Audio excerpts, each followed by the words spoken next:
जय श्री कृष्णा। कार्तिक मास महात्म्य का 16वां अध्याय श्रवण करते हैं। सुनो लगाकर मन सभी, संकट सब मिट जाए। कार्तिक महात्म्य का कमल पढ़ो 16वां अध्याय। राजा पृथु ने कहा, हे नारद जी, ये तो आपने भगवान शिव की बड़ी विचित्र कथा सुनाई है। अब कृपा करके आप यह बताइए कि उस समय राहु उस पुरुष से छूटकर कहाँ गया। नारद जी बोले, उससे छूटने पर वह दूत बर्बर नाम से विख्यात हो गया और अपना नया जन्म पाकर वह धीरे धीरे जलंधर के पास गया। वहां जाकर उसने शंकर की सब चेष्टा कही। उसे सुनकर दैत्यराज ने सब दैत्यों को सेना द्वारा आज्ञा दी। काल नेमी और शुम निशुम आदि सभी महाबली दैत्य तैयार होने लगे। एक से एक महाबली दैत्यों करोड़ों करोड़ों की संख्या में निकल युद्ध के लिए जुट पड़े। महाप्रतापी सिंधुपुत्र शिवजी से युद्ध करने के लिए निकल पड़ा।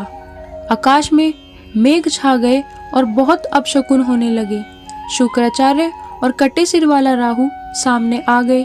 उसी समय जलंधर का मुकुट खिसक गया, परंतु वह नहीं रुका। उधर इंद्र आदि सब देवताओं ने कैलाश पर शिवजी के पास पहुंचकर सब वृतांत सुनाया और यह भी कहा कि आपने जलंधर से युद्ध करने के लिए भगवान विष्णु को भेजा था। वह उसके वशवर्ती हो गए हैं और विष्णु जी लक्ष्मी सहित जलंधर के अधीन हो उनके घर में निवास करते हैं। अब देवताओं को भी वहीं रहना पड़ता है। अब वह बलि सागर पुत्र आपसे युद्ध करने आ रहा है, अतएव आप उसे मारकर हम सबकी रक्षा कीजिए। यह सुनकर शंकर जी ने विष्णु जी को बुलाकर पूछा, हे ऋषिकेश, युद्ध में आपने जलंधर का संहार क्यों नहीं किया और बैकुंठ छोड़ आप उसके घर में कैसे चले गए। यह सुनकर विष्णु जी ने हाथ जोड़कर नम्रता पूर्वक भगवान शंकर से कहा, उसे आपका अंशी और लक्ष्मी का भ्राता होने के कारण ही मैंने नहीं मारा है। यह बड़ा वीर और देवताओं से अजय है। इसी पर मुग्ध होकर मैं उसके घर में निवास करने लगा हूँ। विष्णु जी के इन वचनों को सुनकर शंकर जी हंस पड़े। उन्होंने कहा, हे विष्णु, आप ये क्या कहते हैं। मैं उस दैत्य जलंधर को अवश्य मारूंगा। अब आप सभी देवता जलंधर को मेरे द्वारा ही मारा गया जान अपने स्थान को जाइए। जब शंकर जी ने ऐसा कहा तो सब देवता संदेह रहित होकर अपने स्थान को चले गए। इसी समय पराक्रमी जलंधर अपनी विशाल सेना के साथ पर्वत के समीप आ कैलाश को घोर सिंहनाद करने लगा।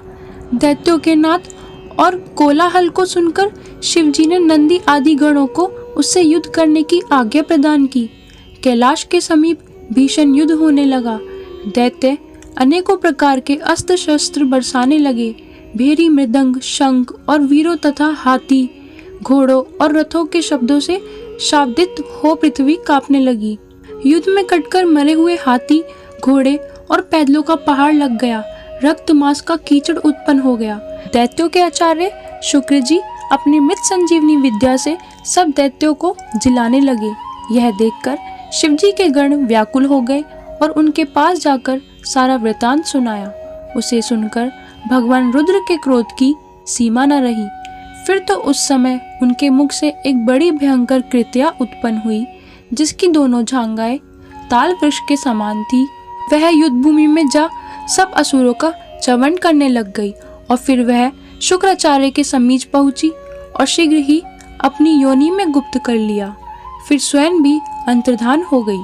शुक्राचार्य के गुप्त हो जाने से दैत्यों का मुख मलिन पड़ गया और वे युद्ध भूमि को छोड़ भागे।